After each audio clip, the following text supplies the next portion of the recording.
Welcome back for all of our listeners. And if you're new here, hello. I'm Kimberly, your host, and this is The Parent Solution, your one-stop shop for all things educational. So today I'm chatting about divorce and what effects it has on children. More importantly, though, I'm discussing parental alienation. Now, by no means, just as a disclaimer, by no means am I a divorce coach or an expert on divorce, but I simply wanted to share my insights and opinions on how these sorts of things affect the littlest ones that are caught in this situation. It is an unfortunate truth that divorce has become a common threat in North American society. And while there are many ways to avoid this end to a marriage and to a family, for those who have no other option, there are some very important issues to consider. The number one most important people to consider in a divorce are the children. When the children's emotions and well-being are taken into effect, parents tend to have a more amicable divorce and they have great ensuing co-parenting dynamics. So in this podcast, I want to focus on some questions that a spouse, particularly the mother, should be asking to ensure that the children are not being alienated from the other spouse, especially the father. Now, as a mother in a divorce situation, it is very important to be honest with yourself when you answer these sorts of questions. If you're honest, then you're going to get a balanced perspective of what is happening in the relationship between yourself and your children and their father. The first question that I would say is important to ask is my child in physical, emotional, or intellectual danger from being with their father? If the answer is yes, truthfully, if the answer is yes, then there is a need to create some type of safe space where your children may be able to see their father but not be alone with him. If the answer is no, then you need to recognize that the only reason you may be withholding your children from their father is because of your personal hurt. Now, what you feel is definitely legitimate and definitely real, but keep in mind that your children do not have the same experiences as you. The second question. Am I damaging my child's future relationship with their father by my actions or my words? If you find that your child is building a negative image of their father because of what you say about him, then that is a problem. Divorce gets very ugly when either parent starts to influence a child against the other parent because of something that has been done in the marital relationship.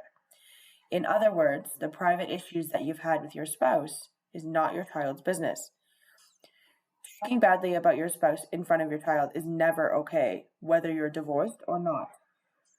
Your child has a part of your spouse in them, and when you speak negatively about the other parent, you're speaking badly of your child as well. That inward torment can play out in identity issues later on in life. The damage that's caused by derogatory statements and actions against the accused parent can continue for years, far past when one parent's anger has been pacified.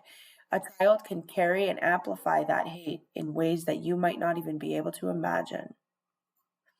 So, a helpful question to ask yourself: how can I best help my child to have a good relationship with their father, regardless of what my relationship with him looks like? Now, this one is definitely tough because as a parent, you have to put your own hurt and emotions aside and focus on the fact that your child is going to benefit from having a relationship with their father. By changing your perspective, you gain valuable insight into the thoughts and feelings of your child. You're able to build trust with them where they know they can share with you the positive or perhaps some of the negative experiences that they are having. One of the key attributes of being a good parent is the ability to put your child's needs before your own. And in divorce, as difficult as it might be, it's really important to keep this in mind. It is critical for both parents, not just the mother and not just the father, but it's critical for both parents to help their children foster a positive and healthy relationship with the other parent. Oftentimes, I will hear from mothers that if the father is not paying child support, he should not be able to see his child. This is something that I absolutely disagree with 100%.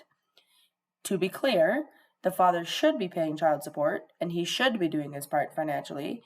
But if for whatever reason he is not, the punishment should not be that he cannot see his children. That's what I would like to say is dangerous, as the mother is proving a point at the cost of her children. Divorce should never diminish children's value to that of just assets for one spouse to hold over the other. You're treating your child as an object when you withhold them from the other parent. And at the end of the day, children deserve to have healthy and positive relationships with both parents, regardless of what the parents' relationship looks like. That is all for this week's episode of The Parent Solution. If you have any comments or questions, either about this issue or others that have come up for you, you can always find me on social media. It's Star Students on Facebook and LinkedIn, or starstudents.learning on Instagram. You can also reach out through email, which is all over social media channels. Thank you, as always, so much for listening, and I'll be back next week.